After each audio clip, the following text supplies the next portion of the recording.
Good morning guys. Karon dami diri sa among basakan nga giharvestan gahapon. Gipauban day mi sa among kuya para makahibaw mi og pila ang among bahin sa among basak. Mao ni siya guys ang mga binandol nga humay. Unya ang akong kuya nagkuha pa sila sa bulhot kay para mag-start na sila. Ang bulhot day guys mao na siyang mag-process nga malimpyo na og mahibaw-an nimo og pila ang imong mabahin nga humay. Apil pod ang iro guys oh. Anya guys, ready na sila dinhi. Si Ate Sally, asawa sa akong kuya, kana si akong ate, si RJ, ug ang uban pa nga mga trabahante sa basak. Nag-start na sila og bulhot, inani ang process para mahinlo ang humay.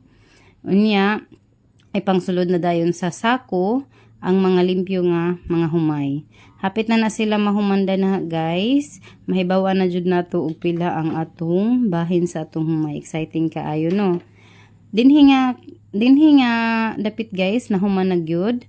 Unya gibalsa na sa akong kuya ang mga limpyo nga humay. Thank you Lord sa tanang blessings. Ampi.